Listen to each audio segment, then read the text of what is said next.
And we are back live here at the 2023 Sin City Classic in Las Vegas.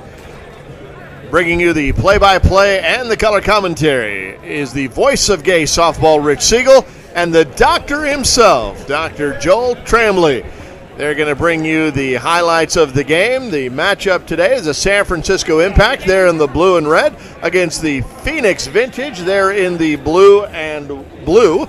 And with the game calls tonight, with our umpire behind the plate, Donna McElray from Long Beach, here are Rich and Joel.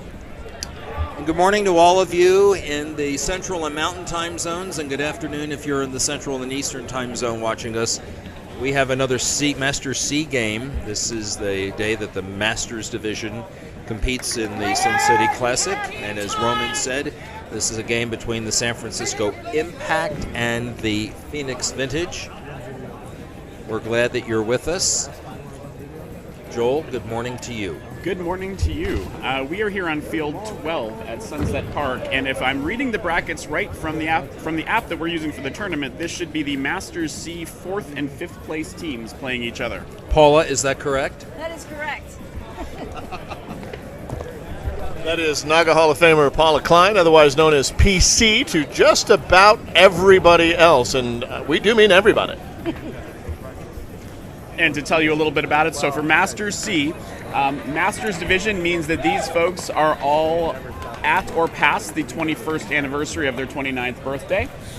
And they are C Division, which means in the ratings that go from A, B, C, D, E, they are right in the middle with ratings of, I believe, 13 to 15. San Francisco is going to be the visiting team for this game, and we are efforting the lineup for you. This game is a little bit late in getting started because of games that went a little bit over during the 10 o'clock hour. So the leadoff batter hits one out into right center field, and the catch is made, or is that a base hit? Okay, I couldn't see because we lose sight of the ball, especially when the first baseman is blocking my line of sight. So it's a leadoff batter for a single. As soon as we get names, we'll pass them along to you. Here's a line drive grounder up the middle and on into center field for a base hit. Runner goes to third. It'll be runners at the corners. The ball bobbled in the outfield by the right center fielder, and so that will allow the leadoff runner to score. That's Sandro. I know him. And the other runner held at second base. So that'll be a single and an error.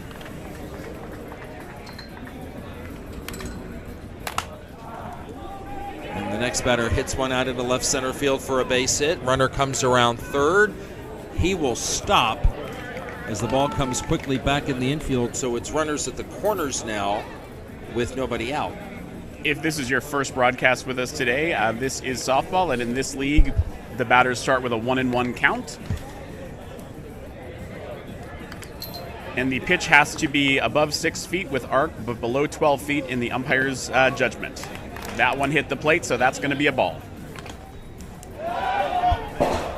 Next pitch. Time was called. Extra ball came onto the field. An extra ball. Okay. Too many balls on the field. 2 balls and it looks like it's 2 balls and a strike.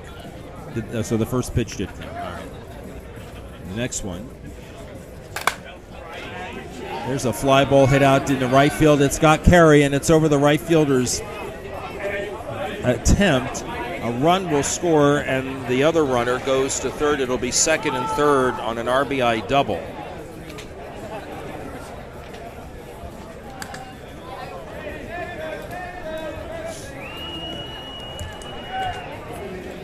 So we're going to get one of these lineups because I see our runner coming over. That's Jordan. And as soon as he can get that one, we'll get the other one. Speaking of runners, what you just saw there was the team putting in a courtesy runner. So once an inning, if you have a slow runner that you'd like to replace, you can bring somebody in off the bench to run for them. This is the 5th batter in the San Francisco order. They lead 2-0.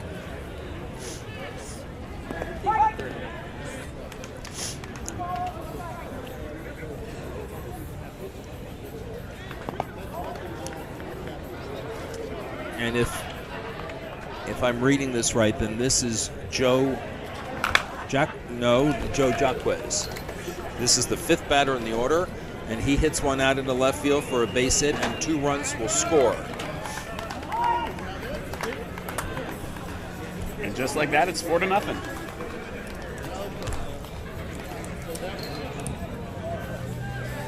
So Kenny and Joe Bland score. Bill Kirsten will be the batter.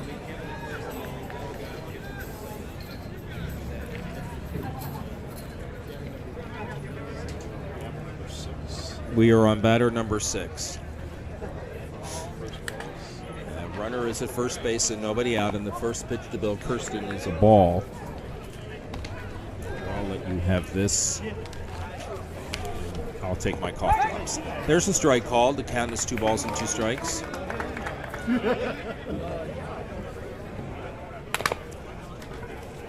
Bouncer back to the pitcher. He has an out at second and a double play at first.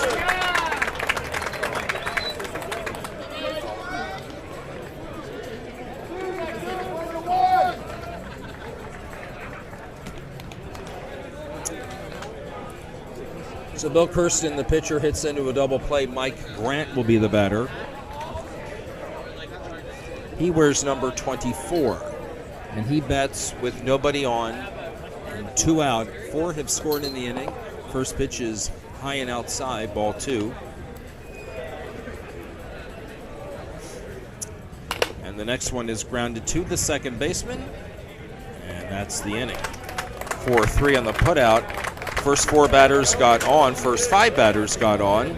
4 of them scored, and we go to the bottom of the first, and our score is now San Francisco Impact from the San Francisco Gay Softball League 4 and the Phoenix Vintage from the Cactus City Softball League 0 here on the Cloud Sports Network.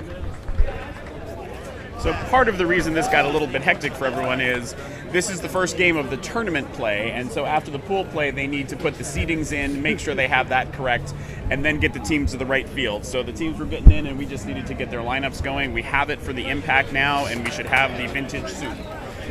So we'll just identify the players as we see them. Maybe you know what their uniform number is, and we'll try to...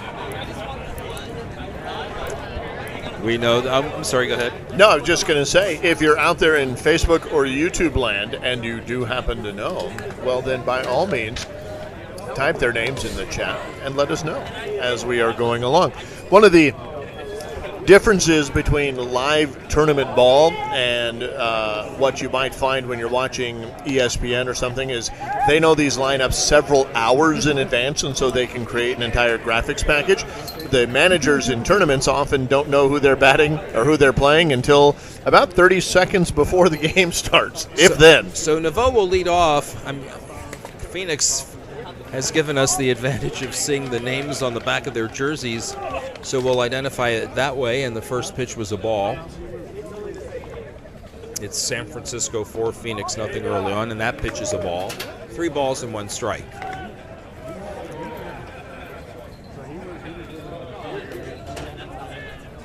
And the next one walked. Pitch was high, and so Naveau leads off with the walk. If you're trying to track those calls by the umpire, the pitch has to be above 6 feet with arc, but lower than 12 feet. And again, it has to cross between the batter's about shoulders and knees. All right, here's Brian, wears number 50, and he takes the pitch on the plate. If it hits the plate, it's automatically a ball. And you may see the umpire put her arm out. That would designate an illegal pitch. Grounder off the pitcher's glove. Oh, he's hurt. He's hurt. It's not off his glove. It might have hit off his arm, but anyway, hit off his hand. Okay, so that's where it hit off of, and he's in a little discomfort now. It'll be runners at first and second. That'll go down as an infield hit. I'm sure that he'll get some warm-up pitches. just to see if he's okay, and we certainly hope that he is. And you'll notice, you see that pitcher is wearing a mask because those hot shots up the middle can be damaging to hands or other things, and a lot more pitchers are wearing masks these days, even in the lower division. You know something? I think that should be required. I really do. I back you on that one. We have had some very dangerous pitches and some injuries in our own league. A good friend of mine has a scar from a ball that went up the middle. And I tend to agree with you, and actually I'm a little bit surprised, all of these ball fields and players, there has to be insurance involved, and I'm sort of surprised they're not mandating it yet. Do you think that if Naga made a rule that it would be supported? I think most people are coming around to supporting it. There would be a few people who really felt it was an impingement, and it's not a lot, but even the little bars you can see there do interrupt your field of vision for a minute, so I can't tell you it doesn't affect anything else, but I think it's well worth it. Okay. This is number 31. Roman, you're a pitcher. What do you think about that, about having it mandatory for pitchers to wear masks? Hang on just a second. Here's a ground ball slowly hit to the third baseman. He'll tag the runner coming over to third for the force out, and that's the first out in the inning. I think that if pitchers can adapt from a 0-0 count to a 1-1 count to 70 feet bases from 65 feet bases from 60 feet bases, that we can probably figure out how to adapt to having a thin bar in front of our faces. Here's number 77, runners at first and second. Bouncer on one hop to short. Out at second and out at first, a double play. Second double play we've seen in this game. It goes 6-4-3, and that ends the inning. No runs come across for Phoenix in this inning, and so we go to the top of the second, and our score remains the San Francisco Impact 4 and the Phoenix Vintage nothing. We want to let you know that the 16th annual Sin City Classic is proud to once again welcome Lexus as its presenting sponsor. Lexus, experience amazing. In addition to being an incredible partner, the car maker has once again been named a top employer by the Human Rights Campaign, earning a perfect score in the 2022 Corporate Equality Index. It also just happens to be the car maker of choice of the Cloud Sports Network.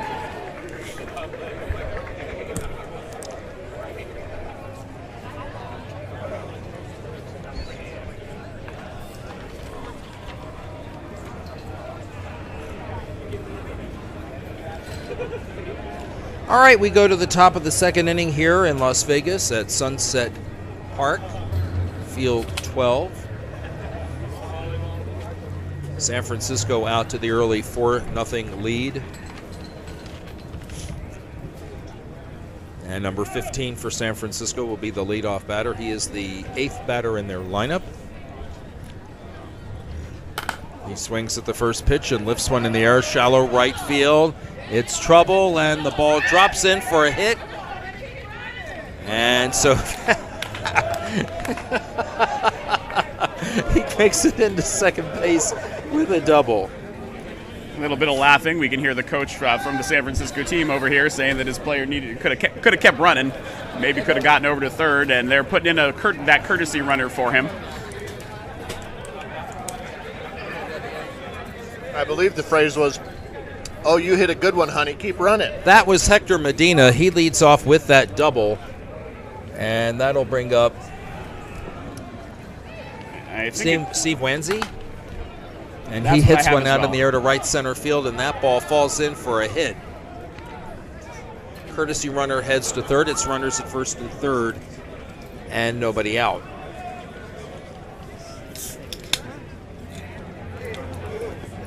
Michael Layton, the batter, formerly of PSSA in Dallas, where he may still be just playing with this team. And the first pitch is a strike called. Runners at first and third, and nobody out here in the top of the second. Layton swings and grounds one into left field for a base hit. Run scores, and that makes it 5-0. That was right in that 5.5 hole that those of us from San Diego associate with Mr. Tony Gwynn. So the top of the order, Sandro Ferturo, the batter.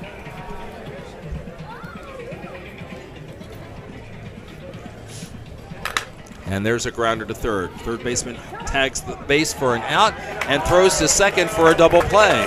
5 unassisted on the first out, 5-4 for the second out.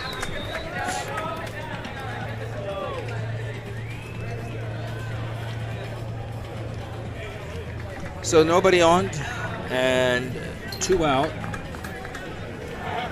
Tyler White, the batter, singled and scored, or reached on an error rather. And he singled and advanced on an error. Ball falls into center field for a hit. Verturo takes third. It's runners at first and third, and 2 out.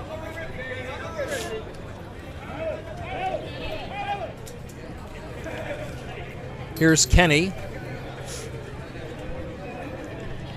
And the first pitch to Kenny. A little deep for a ball. Said no one ever. And the next one is hit in the air to right center field. Calling for the ball and making the catch is the right center fielder. And that ends the inning. No runs, or 1 run for the Impact here in the top of the second. So they add to their lead. Going to the bottom of the second, it is 5-0 for San Francisco Impact here on the Cloud Sports Network. Now, I don't want to sound glib in my response to you, Rich, about No. wearing a mask. Let me kind of clarify there. Now, I will say that I've been pitching, 25 years, give or take. And what I can say is that the limited field of vision, the argument that you will hear against it, because the reason for the mask is to prevent a head injury, right? Right. And the argument against it is it impairs my field of vision, so it is therefore unsafe. It is less safe because I don't have the ability to defend myself.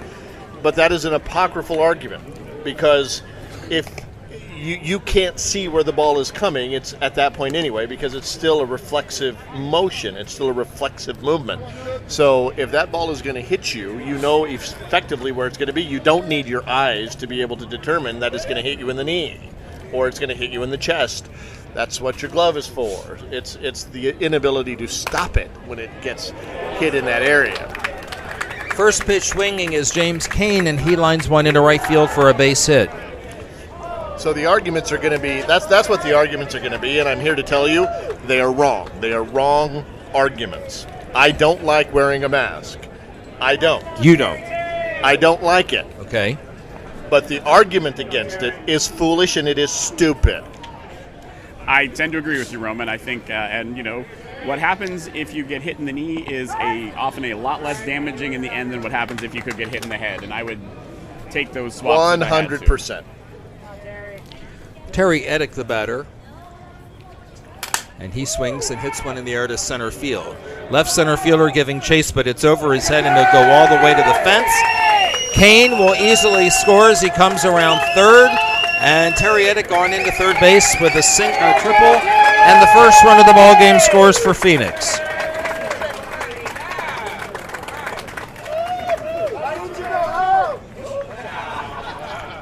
Well, that changed the subject quickly. Danforth, the batter, tries to cut into that deficit a little more, and the first pitch is a strike. So a leadoff single and then a triple allowed the run to score. It's now 5-1 for Impact. And that pitch is a strike 3 called.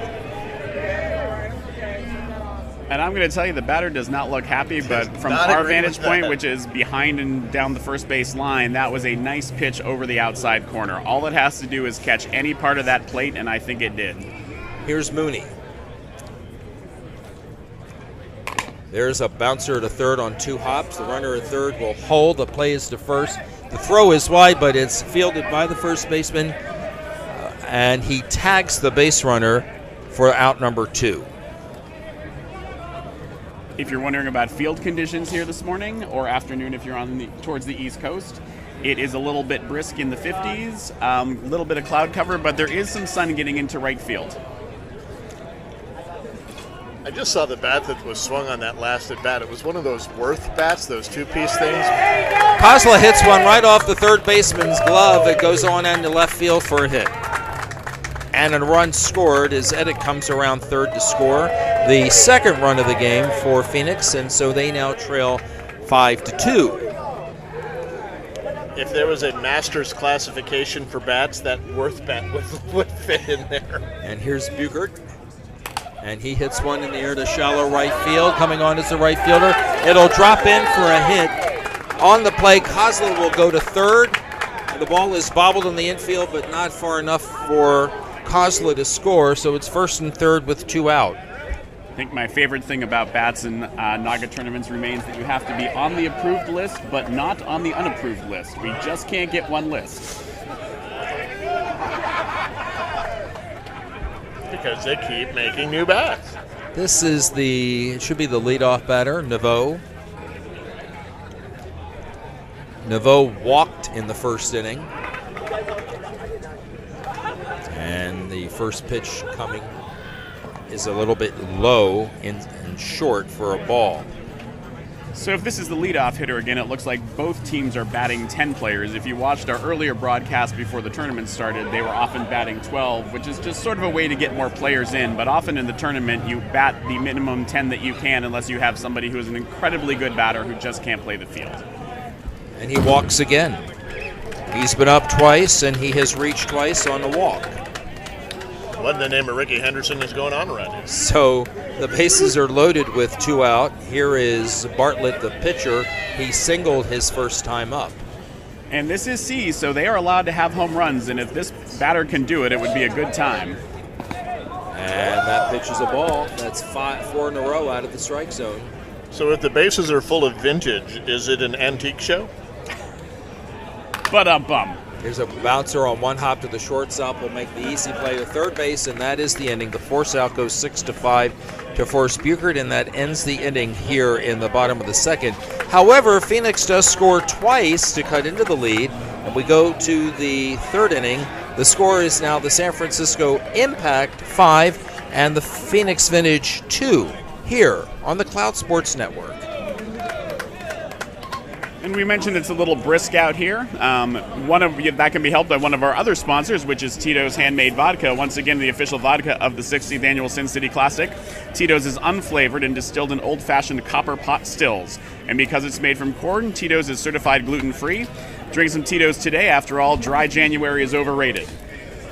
And I did have a moment to get online, Roman, and you can make a warm white Russian. Okay, how? It looks like it's the same recipe, just heat it up. But I've never tried a Do you heat warm up white Russian. the milk then? That's what it looks like. Okay. This was a quick recipe online to see if, I think a vodka cranberry is probably the most popular amongst the players in this league. But Oh, come on. It's got to be a vodka soda, right? No carbs. Fewer calories. Nah, there's that. But you can get that cranberry juice light. Leadoff batter is Tyler White. The leadoff batter is Joe Bland, and he lifts one foul to the right side. Joe doubled, and he scored in the first inning, and he's the leadoff batter here in the third inning. I think it depends on the division. Here's a fly ball hit deep to left field. Got some carry. Left fielder can't catch up to it, and it's down for a hit. And Joe Bland will have another extra base hit. It's his second double of the game, and that's how we start the top of the third. He crushed it. Those of you Philly fans will recognize Joe Bland as a longtime member of the Philadelphia Triple Play. He'll be playing with them this weekend on Saturday, and it's just quite possible that we'll have that coverage tomorrow, depending on where Triple Play lands. Joe Josquez hits one back to the pitcher, and the play is to first base, and he's out. Nice play by the pitcher, Bartlett, and that is the first out here in the third. On the play, Bland held second, and that'll bring up Bill Kirsten. Sort of just to make your point there, Roman, that you can field quite well with a mask on. That was a hard hit grounder up the middle, and the pitcher had no problem with it. Looked like the pitch hit that batter. That does not get you a walk in softball. All right, there's a ground ball hit to shortstop. Bland looks back to second base. The shortstop on to first, and the putout is made. Bill Kirsten out, and the play goes 6-3. So a leadoff double and then 2 ground ball outs, and the batter will be Mike Grant, the left fielder. Well, if wearing a mask means I'm going to field that well, then I'm going to go out and buy a mask. I would. Mike Grant grounded out to the second baseman in his first at bat, and he gives grounds one back to the pitcher, and the pitcher makes the play 1-3 on the putout, and that ends the inning. So a leadoff double, and he stood there for the next 3 batters, so no run score for San Francisco here in the top of the third. We go to the bottom of the third here on Field 12 at Sunset, and our score remains San Francisco Impact 5 and the Phoenix Vintage 2 here on the Cloud Sports Network. Never mind me, I'm just over here on Amazon. City Classic is once again partnering with Caesars Entertainment, where every guest is treated like Caesar himself, and every visit is unforgettable. At Caesars Entertainment Group of Hotels, you'll find spacious rooms, friendly staff, exciting casinos, sports books, and world-class shows. Visit Caesars.com for more information. Roman, I'm not sure I want to be treated like Caesar himself. Kind of depends where along the up until March 14th. Up until March 14th, it was perfect.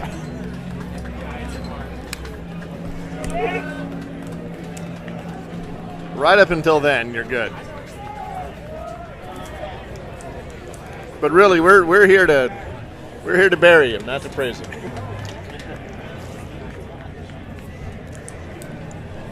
Here in the bottom of the third, the leadoff batter is the shortstop Branham, and he lifts one foul and out of play for strike 1. So the consensus is you'd wear the mask. I'm on Amazon right now buying one. Okay. These Are you really? Just so well, I mean, if I'm going to play defense like that, hell yeah. Okay. You'll also see some folks often in the A and B divisions where the ball is hit even harder wearing hockey-style masks that cover even more.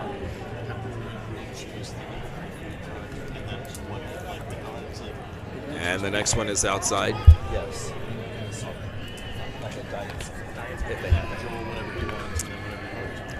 And the pitch coming. There's a swing and a fly ball foul to the left side, and that will be out of play. It is now the second foul. And so Branham is out on the foul strikeout, and that is the first out. We'll bring up Spires. He hit into a 6-4-3 double play in the bottom of the first. It's one of 2 double plays that we've had so far this morning. Some very stellar defense in this game. Yes, we've had that. And here is the first pitch. He swings and lifts one in the air to shallow right field. That ball is going to get down for a hit. Second baseman gets to it before the right fielder can catch up to it. It's a base hit. It'll go down as a single for Spires, and we'll bring up the second baseman, Kane. That was just a classic softball hit. Yeah. Didn't put too much on it, saw the fielder a little bit deep and laced it right in between. You always like those batters that can go to the opposite field. It just crosses up the defense like you wouldn't believe. All right, so that's a one-out base runner. That'll bring up the second baseman, Kane, who singled and scored his last at bat, and he hits one to the third baseman. Third baseman recovers after bobbling the ball and makes a nice play over to the second baseman. The putout will go 5-4 as Spires is forced at second base. Kane is safe at first. And there's some more of that stellar defense. That could make a highlight reel. He dove over, got it, dropped it out of his glove, still had time to recover and get it to second. That was Hector Medina who made that fine play at third base and gave it over to Kenny at second base for the fourth. So there are 2 out and 1 on. And here is the right center fielder, Terry Edick, and he hits one to deep left center field. That ball 1 hops to the fence. Kane comes around third, and he will score, and into second base is Terry Edick. And that makes our score now 5-3. So after trailing 4-0 and 5-0, Phoenix Vintage clawing back here. So that is the second hit for him, and he has scored a run and now driven in a run. And that'll bring up the third baseman, Danforth, who struck out on a called third strike. He grounds one to the second baseman, and the play is made to first, and that is it. The play goes 4-3, and that ends the inning. But another run does score for Phoenix here in the bottom of the third inning. They're a little closer now than they were to start the inning. With that run, they now trail. It is the San Francisco Impact 5 and the Phoenix Vintage 3 here on the Cloud Sports Network. So I think through 3 innings, this is our lowest score so far. Not really any reason to be talking about mercy rules, but we will tell you the game goes. Yeah. These games go for, if you finish 7 innings, that's the end of the game. Otherwise, I believe we are still at 50 minutes, and then there would be no new inning. So these have been 3 fairly quick innings, and we might get through quite a few if this pace keeps up. Danforth, who was up just a second ago, is the answer to a trivia question as to the middle name of a former vice president. From Missouri. Oh, vice president. Yes. Because there used to be a senator from Missouri, John There used to be, Danforth. yes, there was. That's when I was in college. That ought to tell you how old I am. Old enough to play Masters. Oh, yes, exactly, on the whatever anniversary is of my 21st birthday. All right, San Francisco leads off here in the top of the inning. Hector Medina hits one out into the outfield and fielded by the right center fielder, Terry Edick, and that is the first out here in the top of the fourth. We'll bring up the catcher, Steve Wanzi.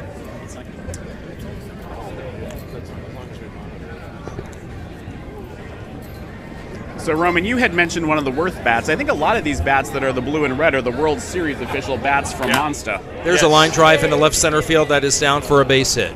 Solid single for Wanzi, and he is a one-out base runner. Michael Layton, the batter, he hit one to the third baseman, and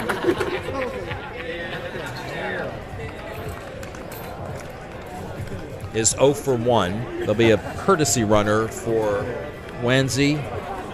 And as soon as I get the uniform number, I'll tell you who it is. But Layton, the batter now, and he takes a ball. Yeah, so there were two that Naga had at the World Series. There's a fly ball hit out into right center field. That ball is going to drop in for a hit. Ball gets by the right center fielder, and that will allow the runner to go to third base, the courtesy runner for Wanzi. So it's runners at first and third. Roman, go ahead. No, there were two. One was a solid red color, and one was that the red and blue. Sandro Ferturo, the batter, the leadoff batter, and he goes opposite field. That ball is fair. It's going to go to the corner. A run will score. Layton comes around towards third base. They will send him. Ferturo comes to third base, and they will hold him in 2-run score.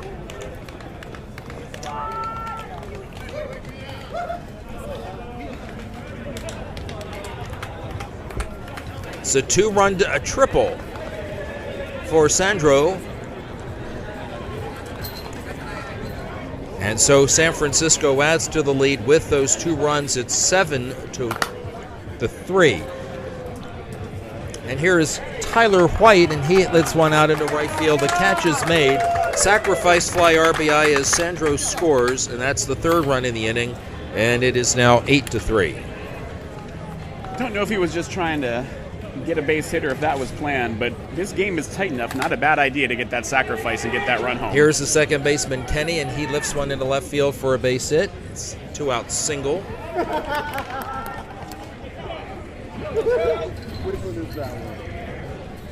Joe Bland has doubled twice.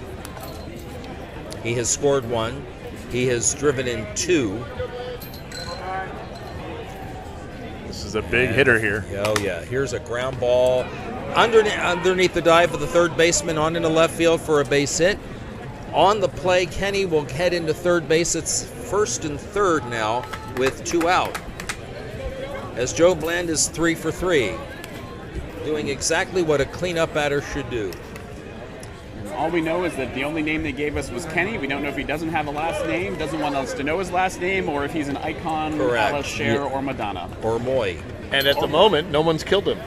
Bastards. Here is Joe Jaquez. He has reached once. He's 1 for 2. Last time up, he bounced back to the pitcher, and he hits one in the air to center field. Left center fielder giving chase and makes the catch.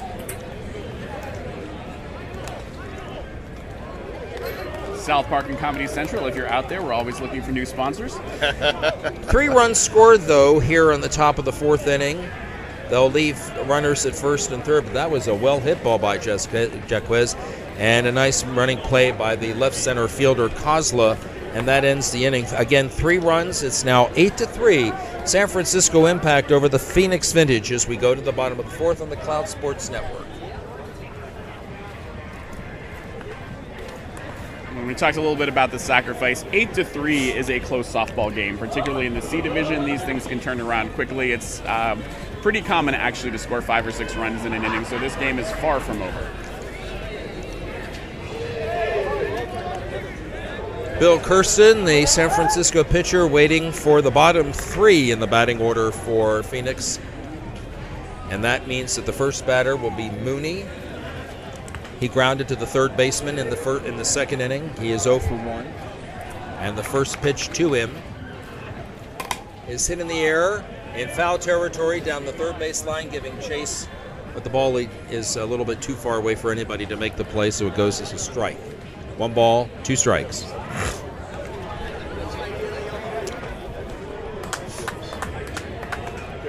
You know, I have to tell you, it's really nice to be here this weekend and be away from the mountain cedar trees in Austin. I'm breathing very nicely today. There's a ground ball on 2 hops to the shortstop on to first, and that's the first out here. Jacquez makes the play 6-3 on the putout, and that's the first out of the inning, and we'll bring up the left center fielder, Kozla. I agree with you. I'm breathing nicely now. However, I hadn't been to Vegas for a few years, and I forgot how hard it can be to breathe in the smoking. Yeah. Kozla the batter. He is reached, and he hits one foul. The ball hit him, but he was still in the batter's. Oh, is he out? No, he's still in. No, okay, it's just okay. a dead Call ball foul ball. It's a foul ball. I think the trick to that is to just warm up by smoking about a pack of Virginia Slims a couple of weeks before, maybe every day, and then when you get to the casino, you're good. Fly ball hit out into left field, coming on, but not making the play is the left fielder. It'll be a single. Good effort there by Mike Grant, the left fielder, just bounced in front of him for a base hit. So Kozla is 2 for 2. Buchert will be the batter. He singled in the second inning, so he's 1 for 1, and then we'll get back to the top of the order. And the first pitch is outside for a ball. Get some grease in. 1 on, 1 out. No, he's good. Foul to the left side, Heads and up beyond over there. anybody's play, it's over the fence. 2-2.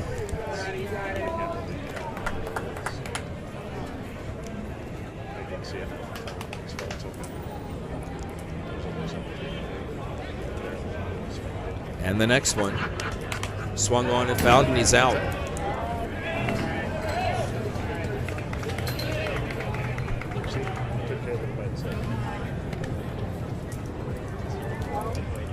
Looks like we're back to the top of the order here with 2 down.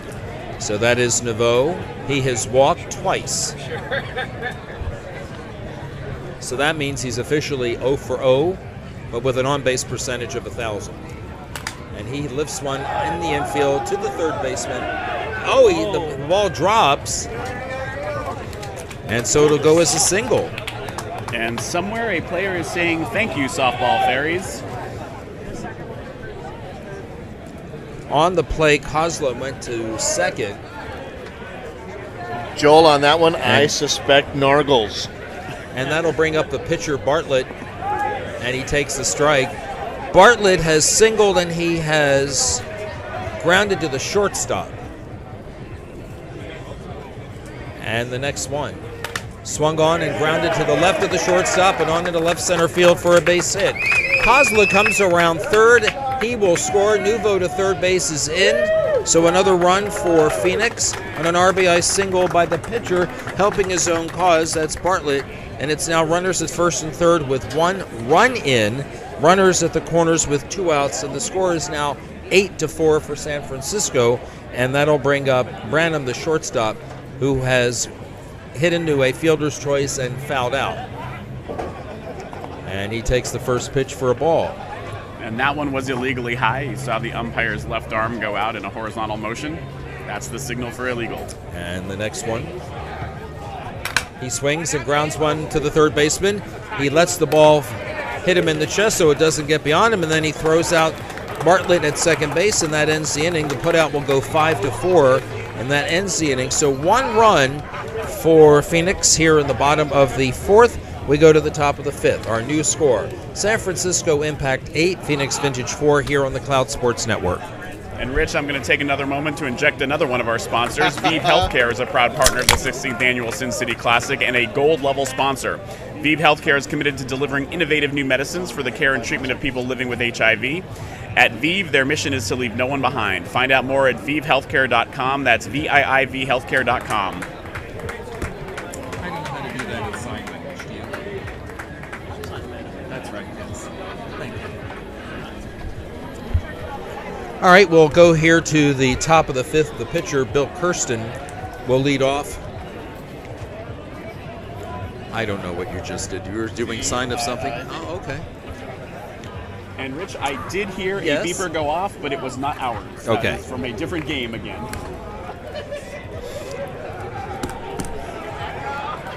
I think this game started at about 11:20 something.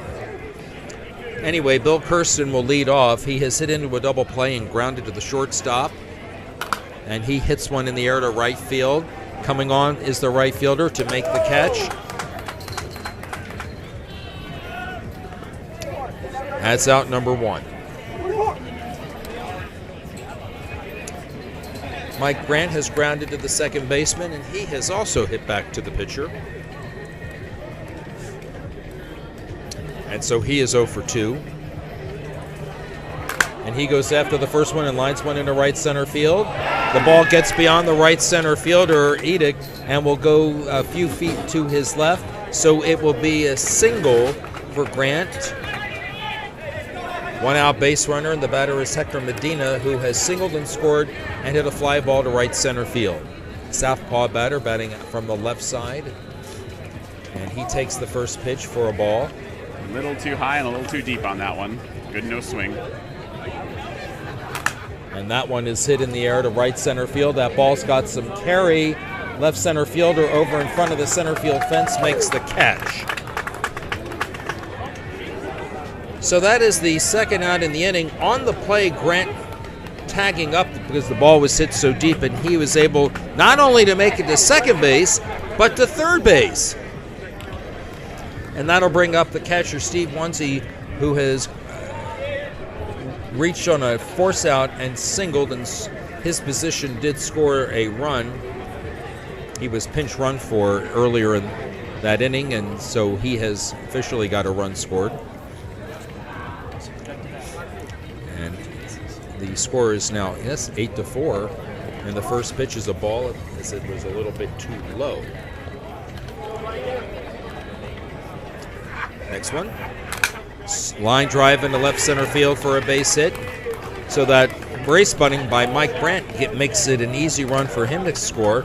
It's an RBI single for Steve Wanzi, the catcher, and that makes it 9-4. And it'll bring up the right fielder Michael Layton, who has reached on a fielder's choice, and he has also singled and scored. There's a line drive. He goes opposite field and hits one into right field for a base hit. Courtesy runner at second base will hold. And that makes it runners at first and second with 2 out. For Sandro Ferturo, the top of the order. Sandro has singled and scored, reached on the fielder's choice. He tripled and scored his last at-bat. And he takes a pitch deep for a ball.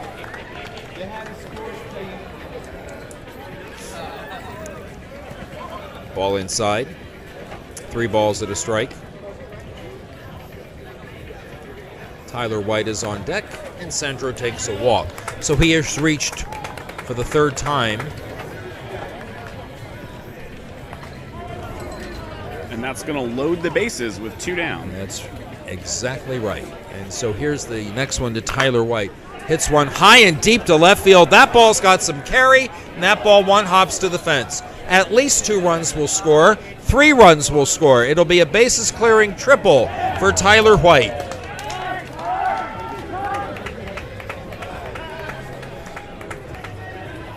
So 4 runs have scored in the inning, and we are now at 12-5 for the second baseman, Kenny.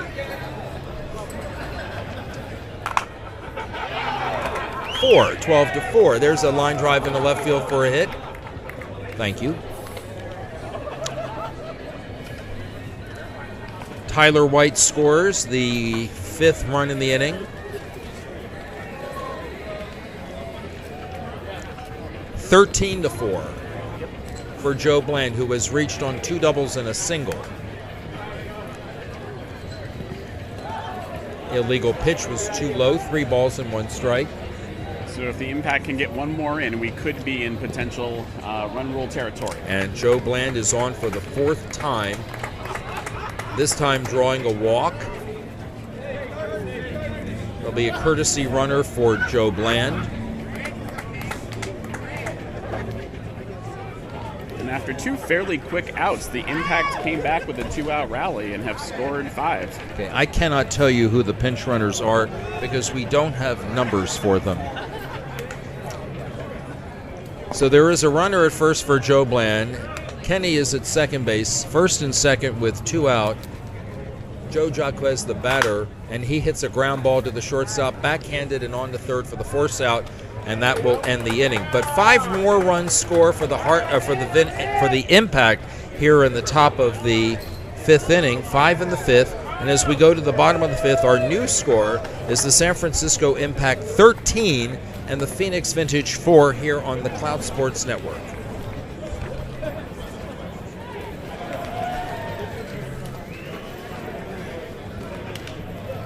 The Sin City Classic is one of the biggest LGBTQ plus softball tournaments nationally every year. However, there is one that is bigger, and that is the Gay Softball World Series. And that is going to be held in Minneapolis from August 28th to September 2nd. It's from the Twin Cities Good Time Softball League and Sports Minneapolis. They're looking forward to hosting softball players for the 46th Annual Gay Softball World Series. You can get more information about that at lightupthenorth.org. I'm looking forward to that. We were in Minneapolis for the World Series back in 2012. Nice fields, excellent restaurants. We went to the Mall of America. Saw where Harmie Killebrew hit his 500th home run as a Twin. Spires will lead off for Phoenix in the bottom of the 5th. They need a lot of runs. First pitch to him is hit in the right center field, and that's a leadoff single.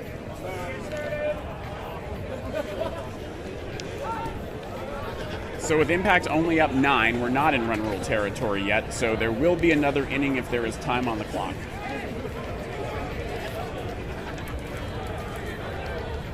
Our score is 13-4. The batter is Kane, the second baseman. Singled and scored. Reached on the fielder's choice and scored. First pitch. And he hits one in the air to center field. Right center fielder Sandro Ferturo over to make the catch. No tag by the base runner. And so it'll be a long out, and that's the first out here for Phoenix in the bottom of the 5th, and we'll bring up the right center fielder Terry Eddick. So I have been to Minnesota in the summertime, and it is beautiful, and I look forward to that. However, the city that hosts the World Series also hosts the Winter Meetings, which will be at the end of January in Minnesota, and we are looking a little bit less forward to that temperature. You'll make it. There's a fly ball hit out in the left field, and coming over to make a nice one-handed catch for San Francisco is the left fielder, and that's out number 1. I believe that's Mike Grant out there in left field. Growing up in Erie, Pennsylvania, I can be used to the snow that would happen in January, but it is a different level of cold in Minnesota sometimes. All right, the batter will be the third baseman, Danforth. He struck out in the 2nd, grounded to 2nd in the 3rd. So the leadoff batter singled, and then 2 outs later, we are here for Danforth, who is affectionately nicknamed Ginger. And he lifts a fly ball into right field for a hit. There'll be runners at first and third as the leadoff batter Spires motors into third base. So it's first and third with 2 out. And we'll bring up Mooney, who is grounded to third, grounded to short.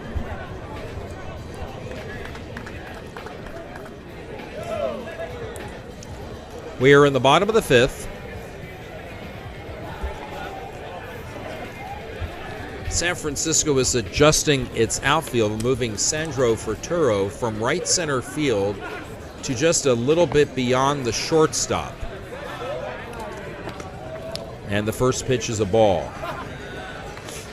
And what it's not a middle fielder though. It's not a typical rover, but It does, it does give you sort of an extra short infielder, but it means the gaps are open. So if you can get it over his head, you can run for quite a while. So it's ball 3 balls and a strike. And he walks. I think that one was a little bit inside.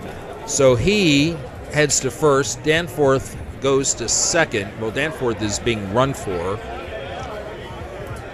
And then again, in C, you can have a ball once a game go over the fence. If you have the ability to do it, this is the perfect time. Kozla, the batter. Left center fielder hits a line drive to the third baseman. Caught, and that's the inning. Amazing defense this game. Multiple double plays. Great snags in the infield. Great snags in the outfield. And that ends the game. Final score in this ball game is going to be the San Francisco Impact 13 and the Phoenix Vintage 4. They'll go through the traditional handshake, high fives, fist bumps. Good game, good game, good game, good game. Which are great to see again, because even when softball started right after we were able to through COVID, this was one part of the game that didn't restart right away. But it's nice to see. So San Francisco will move on through, I believe, the winner's bracket. Phoenix will go to the loser's bracket. We are done for our morning session here. We're going to take about an hour break and recharge. We will be back with 3 games for you this afternoon. We're so very appreciative of your company during our 3 games this morning, as we have brought you a Masters D and 2 Masters C. So again, thank you for being with us. For Joel Tremblay, for Mitch Barnes, for Roman Jimenez, thank you all for being with us. I'm Rich Siegel, and we'll talk to you again in about an hour here on the Cloud Sports Network.